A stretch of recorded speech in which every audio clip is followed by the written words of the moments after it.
how do we engage in spiritual battle? Is that what you're asking? Yeah. Defeat the devil for us, Malcolm.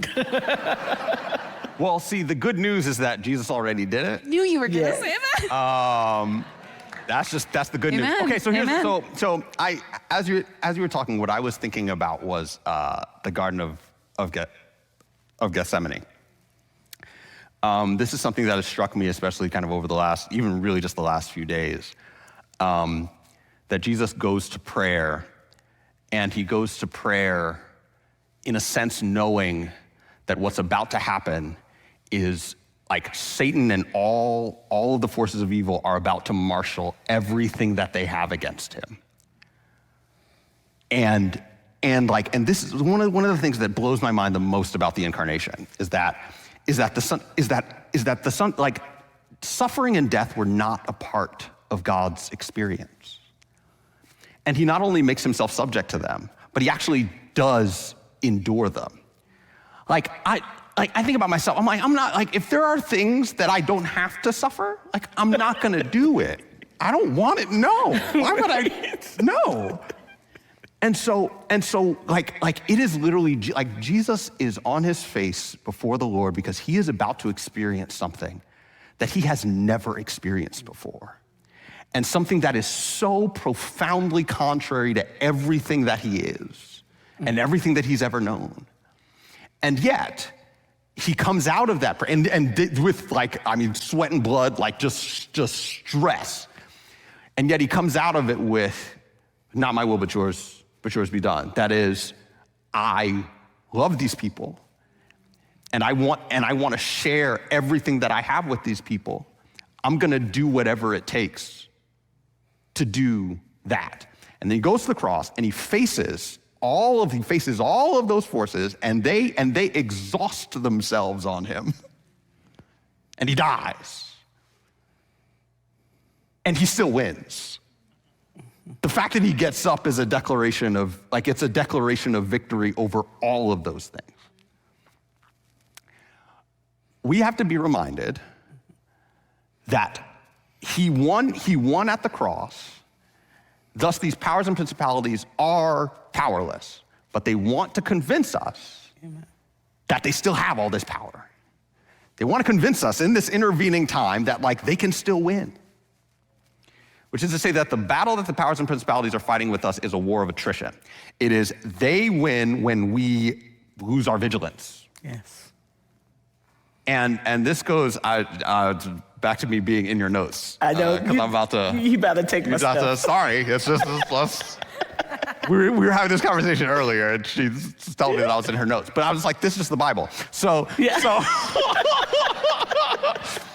in the way the spiritual warfare is framed in Ephesians 6, when we're told that we're not up against flesh and blood, but against the powers and principalities, and then we're given the armor of God. It's really interesting that our role is not to advance, but our role is to stand.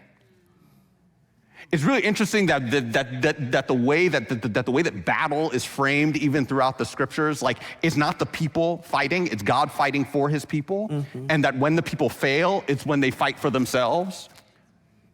Like, that's failure.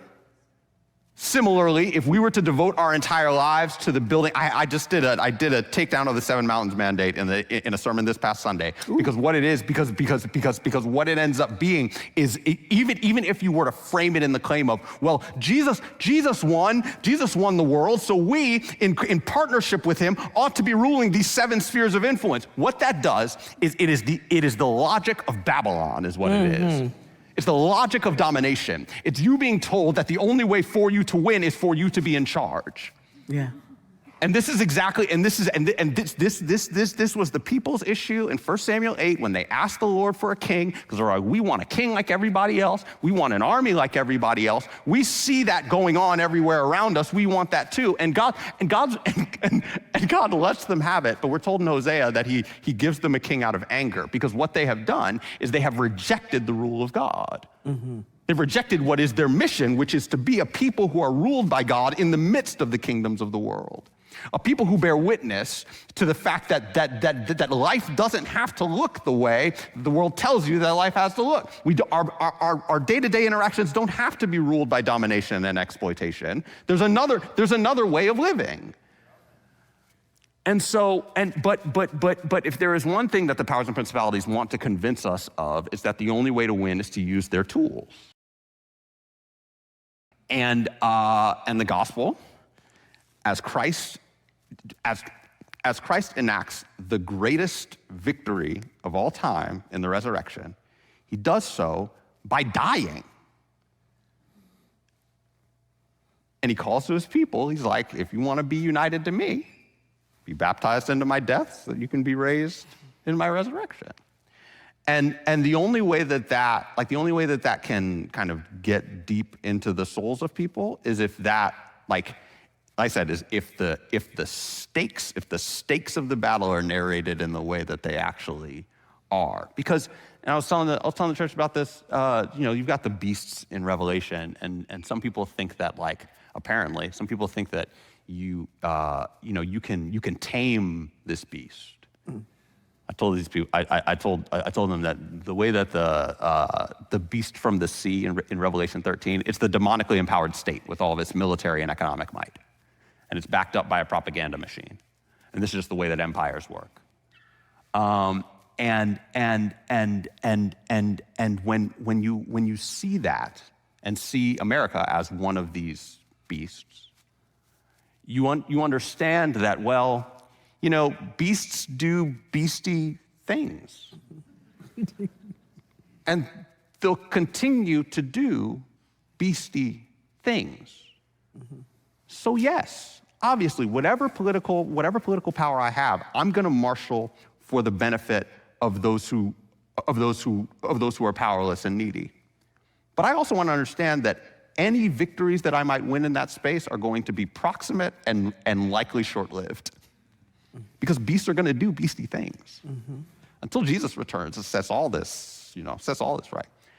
But in the midst of it, we are supposed to be able to build communities where the beast does not have power. Yes. Because Christ is there. Because Christ rules in those spaces. And then that is not a judgment on the world, it's an invitation to it. It's an invitation to them to see, look, there's another way. There's another way of living. And it's hard because you're told that actually the way the world works is all these other ways. But it's why we have to constantly be reminded by the word that Christ has won, and we are supposed to be communities that consistently bear witness to the fact that Christ has won.